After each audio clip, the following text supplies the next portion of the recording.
The Vietnam War may have taken place more than 8,000 miles away from the United States, but the harsh realities of the battles played out every night in our living rooms on the evening news. At the height of U.S. involvement in 1969, 500,000 U.S. military personnel were stationed in Vietnam. It was a dark and divisive time for our country, and there are many accounts of what it was like over there, from Hollywood movies to documentaries. But right now, we give you a perspective on the war through the letters and photos James and Gwen Vedral exchanged while he served in Vietnam. Their story was born out of what you see here on this table in their Las Vegas home. Hundreds of letters neatly stacked in shoeboxes and photographs taken by James and his fellow Marines. Mementos now compiled in this book, Letters to Gwen from her Marine in the Vietnam War. We loved each other, so therefore you wanted to talk to that person, which we still do to this day. We can talk all day long. We kind of had a deal when it was really tough there for and I'd say if you can't write, just put 2 lines on there, I'm okay or something.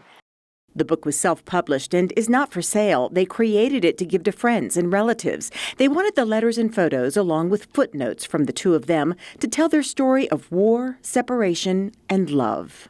I just totally did it on the computer, and it was more as just so his story for my nephews someday, because I thought, boy, he's 75 here. If this story doesn't get down and told, it'll be lost in history. And I always felt he had some very important parts of the Vietnam War, probably a different slant than other people. So it's let the people read the book, so that we're the ones that wrote the book, not somebody come behind us by chance and put their point of view into it and blow it up like Hollywood style. This is just the way it is. The book starts with his very first letter, written on January 10, 1968. They were not yet married, and James states his love for her and how he preferred she not see other men while he's gone, but would not stand in her way, as long as she waited for him and married him when he returned. 13 months later, they married in between his second and third tour, and their marriage is 53 years strong. As we stood over this personal collection from 1967 to 69, I had to ask why they decided to include even the most intimate of words to each other. When we started, before we opened the letters, I said, I want to leave all the love story parts out. You couldn't, because it was so entwined in there. There was love poured into each letter, but there were also stories of the cruelty of war. In a letter dated May 2, 1968, James writes of living in what looked like a trash dump with an unreliable flow of electricity, but a steady flow of rats.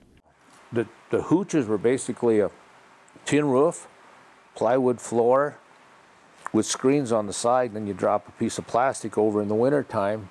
That's what we slept in, and on a cot, and had an air mattress.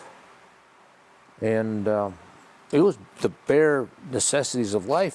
As a truck mechanic and driver, one of his main responsibilities was transporting supplies from aircraft to wherever it was needed, a dangerous job through areas of combat. Because everything that came in on that C-130 was a priority load. It could have been meat, milk, ammunition, stuff for the fuel dump, pumps.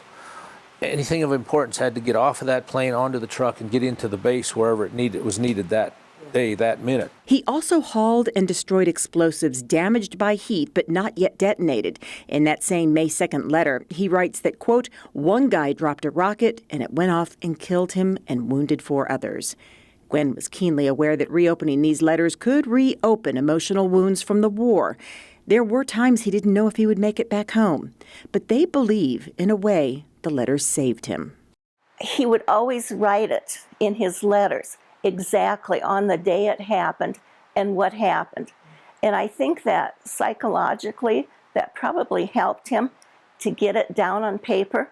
And then you'd see in some of his letters, he'd write about it, and then he'd say, and that's that. And then he'd just go into, what are you teaching or this or that. And I really think in the end, rather than bottling it up inside, that it probably helped him to express through the letters. James was unable to keep any of the letters he received from Gwen because if they fell into enemy hands, the information could be used against him. But there was one package of letters he ended up sending back to his mother to save. Gwen was a teacher for more than 40 years. Those letters were from students her first year of teaching in South Dakota. Most kids, it's sad to say, really don't know what Veterans Day is. And we had just discussed what Veterans Day was and so forth. And so then I asked them if they would like to write a letter to a serviceman. Now, if they had somebody they wanted to write to, they could have. But I had already taken my scrapbook and stuff to school and some of Jim's pictures also. And they thought it was great to write to Jim. And on pages 157 through 160, you can see the letter James wrote back, mentioning each student by name. This project involved months of transcribing handwritten letters at their computer, scanning photos, and then finally publishing the book. But to James and Gwen, it was a labor of love, their love of country and each other. And a lot of the stories from Vietnam did not have happy endings like ours did. And to think that we're still here together after 53 years, it's a story to tell because a lot of marriages did not last at that time. And I just felt it was a story to get out there.